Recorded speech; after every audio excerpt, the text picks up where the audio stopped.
Hey everybody, welcome back. In this video, we are working on this very used and old chest of drawers that I found on Facebook that somebody was throwing away. So I decided to pick it up for free and see what I can do.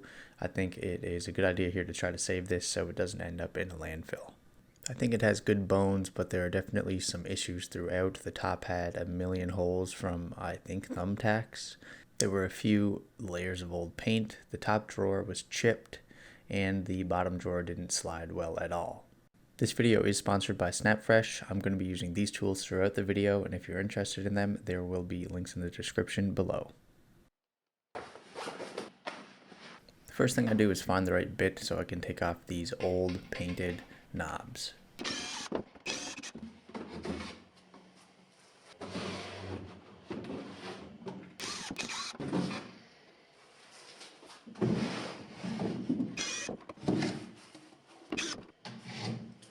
I'm just going to scuff sand some areas where I'm applying Bondo so it sticks best.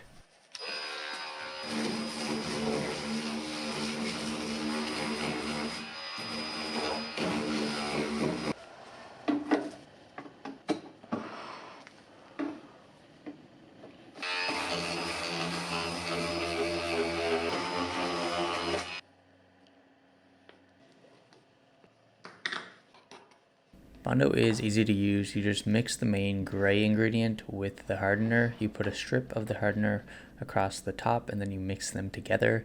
And after you mix them, you have about 15 minutes to play with it.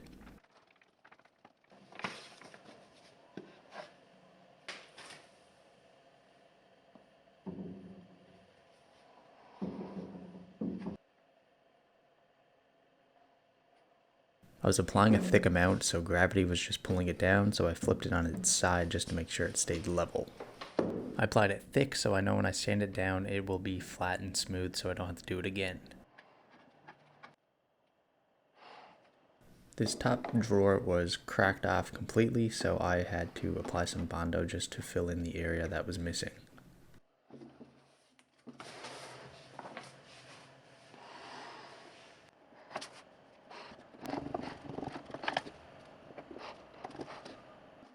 One of the drawers had a big crack in it, so I just filled it in with wood glue.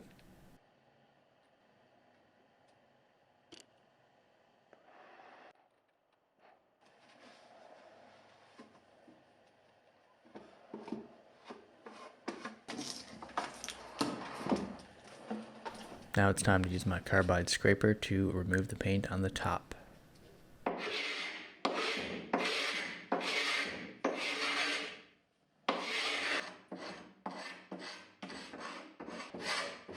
I did a lead test when I purchased this, but since we're peeling the paint off, I thought I'd do another one, but we are in the clear. Hey, if you're new here, make sure to subscribe so you don't miss out on my future videos.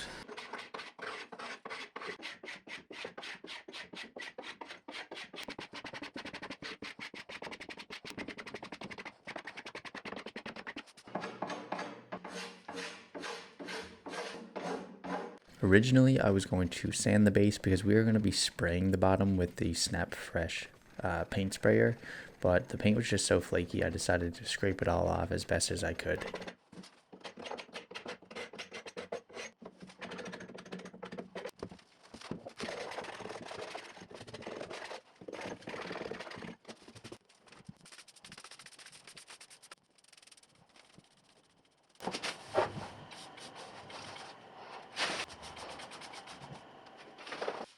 This is the bottom drawer and it was completely falling apart. It didn't slide or fit into the bottom of the chest of drawers, so I'm going to fix this up.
Now it's time to sand the Bondo down.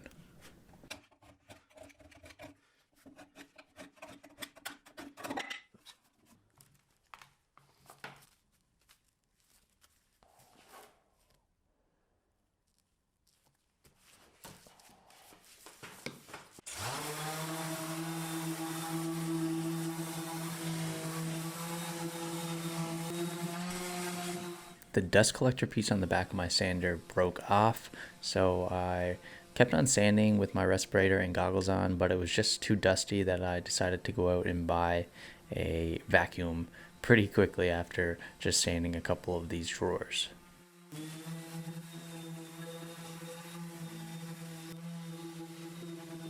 And here's the shop vac that is connected directly to the sander. That's a game changer. I definitely recommend doing that.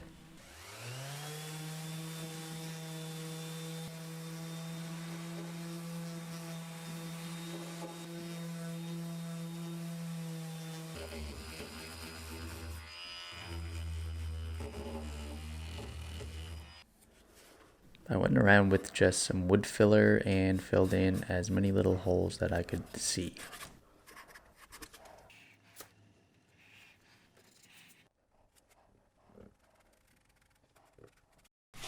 These holes on top still had a lot of paint stuck in them, so I'm going to try to remove as much paint using some paint stripper.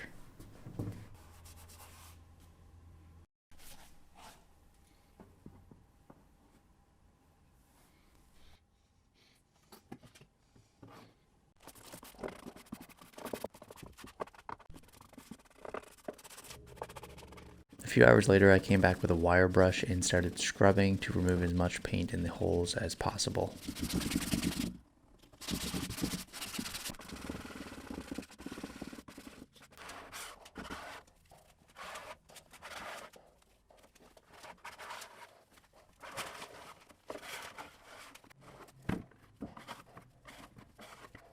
Then I used mineral spirits to clean up the stripper residue and also tried scrubbing to see if I could remove more paint as well.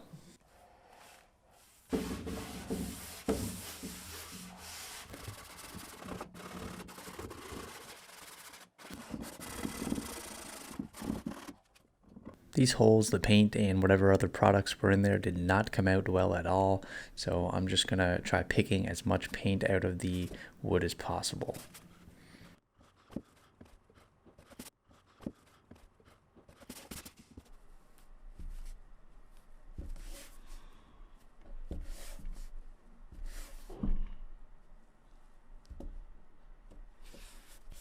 It didn't work that well, but I have a plan for later.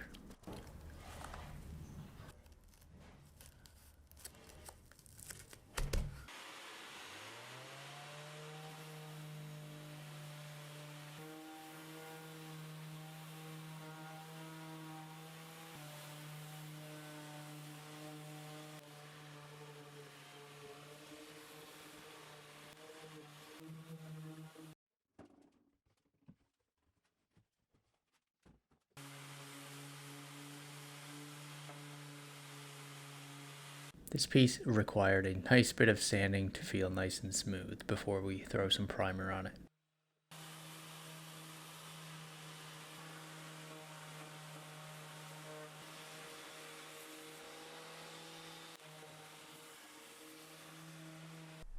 If you can close your eyes and rub your hand over it and not feel it, that's when you know it's smooth enough.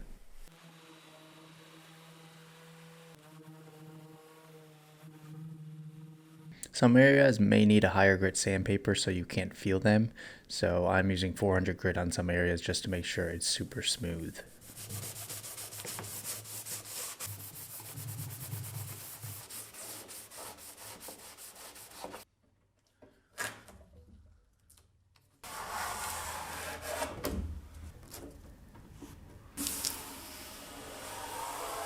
Every now and then with a free piece, I just use products that I have left over from other projects so I don't have to spend any more money. So I'm using this Dixie Belle Boss primer that should hide the old stuff underneath. And then I added a bit of Fusion Mineral Paint that will make it darker so it's not white. Because we're going to be spraying this with Ash Fusion Mineral Paint as the primary color of this piece. But I am staining the top.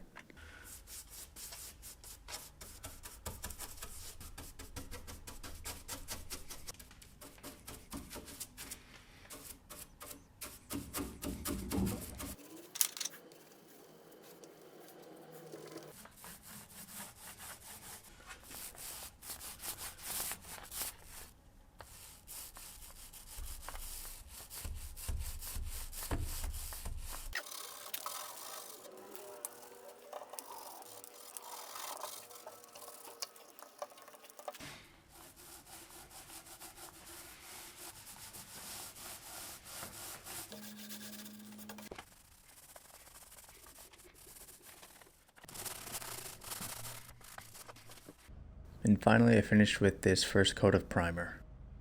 There were still some nicks, so I did go around with some wood filler again just to make sure this looked as smooth as we could make it. But this is a pretty imperfect chest of drawers, so I don't expect it to be the best looking smooth finish in the world, but I'm going to do my best. And here's just an idea of how much wood filler I used after the primer. You can really see it after that first coat of primer, so it's good to get on it pretty quick. I started sanding down the top with 100 grit just to see how much I could sand it down and remove as much of the paint that was still remaining on the surface.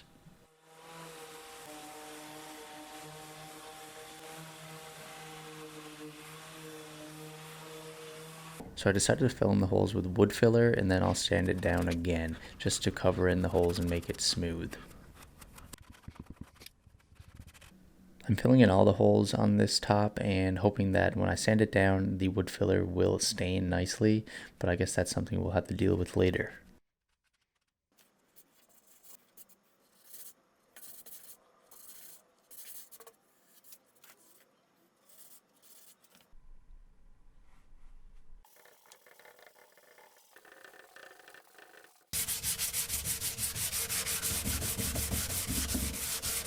I'm applying a second coat of primer. This primer is a bit darker and it's going to cover up all that wood filler that we just put on.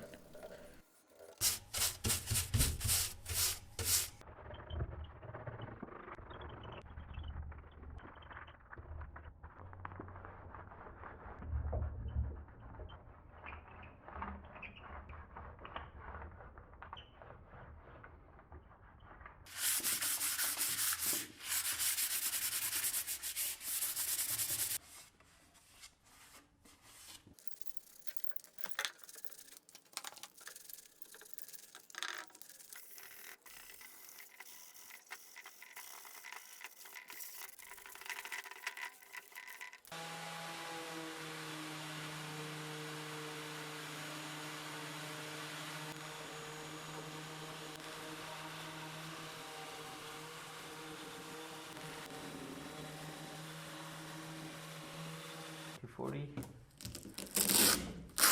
off the 150, and up to 240.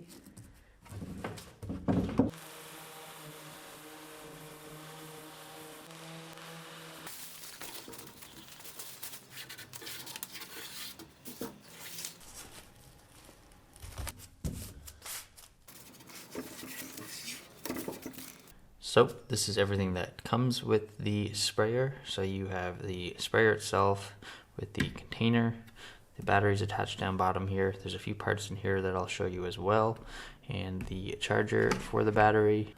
And you also get this little piece here. It's hard to see, but it's for cleaning. And also this brush is for cleaning.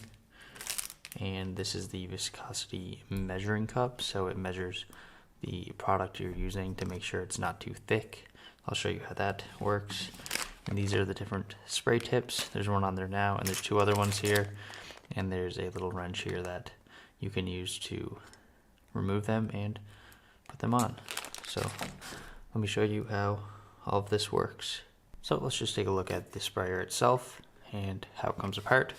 So first, this is a two-piece sprayer, unlike some other ones you may have used. So it actually comes apart right here. You just pull this little button back, and then you can spin it, and it just comes right off like that. Then you have two pieces. So you have your spraying turbine where the air goes in through here, and your battery, which I really like because it's cordless. So you just press the button here, battery comes off, and you charge it on this little charging block. Super easy, just pops on, and it's red when it's charging, it's green when it's done. And it's also cool because you have a little button here, you can see how much the battery is charged. So we have a full charge right now. So it just snaps on to the bottom, super easy. And this you just push it on right here, push in, turn it, and it'll click, just like that. So this is the front piece of the sprayer that attaches onto the turbine. So you have the container piece that's on the bottom, like most sprayers. And this one's a nice size one. It holds up to 1200 milliliters. It's pretty large. And you also have your suction tube here at the bottom, just like other sprayers I've used. And it spins, so you can choose based on the gravity, which is nice. So that just pops back in like that. And you also have your trigger here for starting the sprayer up and actually shooting out the paint or whatever product you're using. This is your jog wheel, and this controls the shape that you spray. So basically, you can choose a round spray or you can widen out your spray, which is what I usually do. So when I use this here, I'm going to put it about 75%, and that should do the trick. And for the polyurethane, we will put it around the 100% to make it a longer spray pattern. So let's take a look at the top part of the gun here where the paint actually comes out. So you have this plastic cap here that actually spins. The reason it spins is that it controls your spraying pattern. So when the plastic is vertical like this, it means your paint's going to come out horizontally like that. But if the piece is horizontal, that means the spray of the paint is going to be vertical. So it just works like every other sprayer I've used too. So you can see that in some other videos where I go into detail on spraying. But this whole piece comes off because you can actually change the nozzle that's on the inside that you use for different products. So let's spin this piece. That comes off. There's a little cap that's actually on over the nozzle. So this is what controls your spray pattern. And this is part of the nozzle, which this little metal piece on the inside actually is what points right into that little hole, and that's where the paint comes out. So that's what changes the pressure when you use different products. So that's why you can change it. So let's take it off.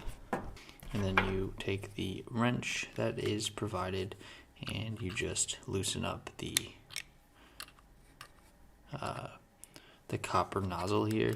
You just loosen it up, and eventually you get it loose enough you could actually spin it with your hand. And it comes out like that. So now we're using the 2.5 millimeter red one, which is good for paints. So on the piece, there's actually numbered here, probably impossible to see on camera, but it is right there, and there's also one on the tip as well of the cap part. So put that's the wrong way. Put the nozzle tip back in. I'm gonna spin it by hand until I can get it as tight as possible. And then we're gonna take the wrench, just give it a little tighten. Don't want to make it too tight, but you just put the tip part right on over the top. And let me just get close. The paint actually comes out right around the ring there where the nozzle tip is. So if I was to take this off, you can kind of see that that's right where the paint comes out, right where the hole in the middle is. Right after you change your nozzle to the correct one, you get the spray pattern cap here that just goes right over here, so you can see that it spins. There's actually a little indentation here that controls the spin, which is basically 45-degree spin. So that's perfect. And then you can put the cap over this tightening cap over the entire piece, and then you're good to go. And that goes and spins. And now we can throw some paint in the sprayer and we can get started. Alright, now it's time to add the paint into our container. I'm using Fusion Mineral Paint in Ash. It's almost black, it's like a really dark looking gray. And we are going to water it down a bit, and I'm going to see what the viscosity cup is going to measure. It's saying 45 seconds to 90 seconds for latex paint. This isn't latex paint, but I'll be happy with anything from 45 to 60 seconds. I like when the paint is a little more runnier than thick because it comes out of the spray gun a lot easier. So I'm going to water it down. This is 60 milliliters and this is 500 milliliters. So it's a bit less than 500 because I already poured a bit out just to mix with the primer earlier. So we're going to add this in to here, and we are going to shake it up. We'll just shake it up. Alright, that feels good. Let's count how long this is going to take. Piece of tape on the bottom here before we actually get started. Use a strainer because you don't want any of the crusty paint going into your paint, into the container, because it can clog up your sprayer and then your paint job is going to be terrible. It might not even spray correctly, so be careful. Alright, I'm going to fill this up. Start it as soon as I pull away the tape, so not yet. Fill it right up. Let's start it, and at 5 seconds I'll remove the paint. Alright, gone. So that's pretty well empty there now. Just a tiny bit in the bottom. So let's say 120 minus 5, so 1 minute and 15 seconds. That is definitely longer than I thought it was going to be, but it is really cold in here, so I'm going to add a tiny bit more water just to get the viscosity level down a bit. Mix that up. Alright, that's pretty well empty there now, so 50 seconds or so, 55 seconds. That's a bit better. We'll go with that. And if it is too thick, we can always add more water. It's just hard to take water away because then you got to buy more paint, so it's better to have less water from the start.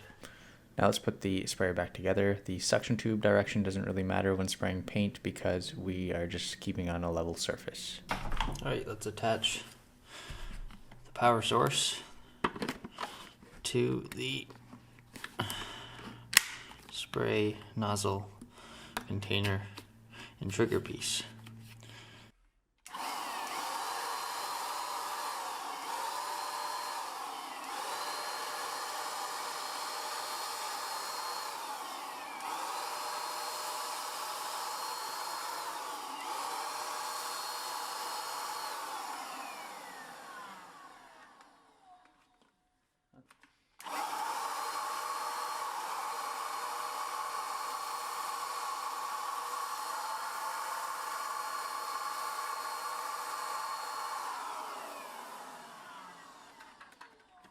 I did a small scuff sand just so the paint adheres even better.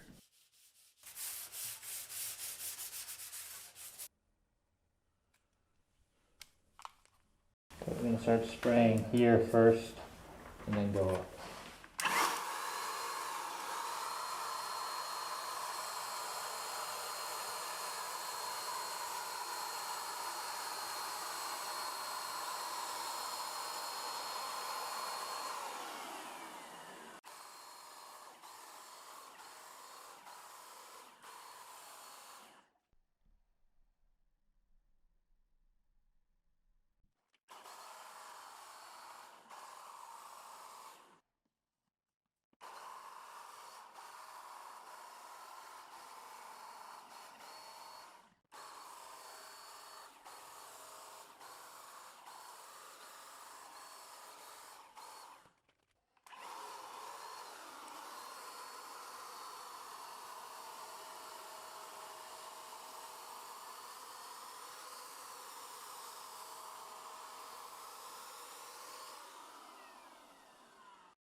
I have to say that using a cordless paint sprayer is ideal. You don't have to worry about where the cord is and messing up your paint with the cord, so I recommend a battery-powered one. So I'll show you how to clean the sprayer after you're done spraying. So first I like to empty the paint back into the container, and then I put water in and mix it up just to clean it, and I do that a couple times to get rid of as much paint as possible. Ideally you do this in a sink, but I only have buckets at the shop, so it's a bit extra work for me, but hopefully not for you. I put water in the sprayer and then I end up spraying it out to clean the inside of the sprayer, and you can just shoot this into a bucket just like I do. After cleaning it out at the shop as best as possible, I take this home and run it under some hot water under the sink and just scrub everything clean. Now it's time to stain the top and try to match up these holes and gouges throughout as best as we can. Starting out, I use this Dixie Belle Black Magic Gel Stain. It's pretty similar color to the paint, so I thought it would be a nice stain to throw on. So I wipe it on and then I wipe it off.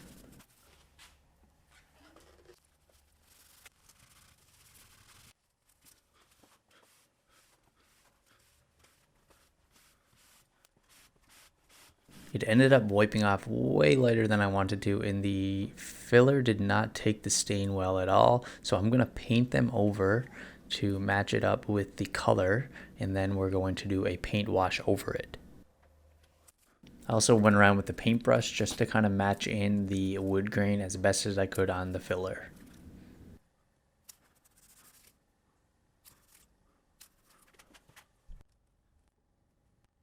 So I'm just going to dip my brush in the paint, get a bit of paint on it, then I'm going to dip it in the water.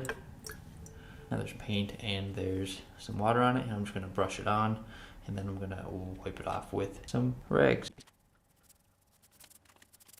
After wiping off this wash, I let it dry, then I did another wash with the brush, but I didn't wipe it off. I thought this covered up the holes the best. Alright, now we are going to spray some water-based poly in this sprayer, so we're not using the red one anymore. We're going to throw on the black one that is for stains and polyurethanes. Tighten that up. Just going to pour it straight in. Whoa, way too fast. This can was almost full. I used it for another project, but it will be the perfect amount for this one. So we're at about 700 milliliters. So we're gonna add almost 10%. This is 60 milliliters. We're gonna fill this up and put that in, and that'll be a good amount of watering for the poly. I usually aim for 10% when I'm using a sprayer. Ooh. All right, that's filled up. So now I'm going to add some of the paint that we used in the poly. It's going to prevent any cloudy finish when we're spraying, when it dries, and I think it'll cover the top nice as well. So let's just put a drop in. And that'll tint the poly perfectly. So for the poly, I'm making sure the jog wheel is all the way. So that means it's all the way towards the highest setting, and this will make the spray a taller, longer spray, so less material in one spot. And for the flow dial, I have it on the lowest amount, so all the way to the minus. So that's my settings.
I'm using Dixie Belle's Big Mama's Butter in Orange Grove. This smells really good and it freshens up the drawer insides nicely.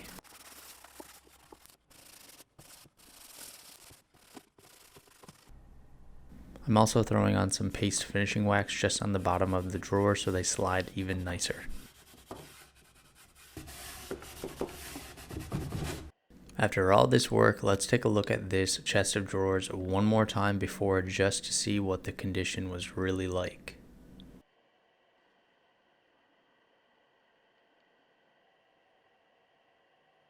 And here is what it looks like after.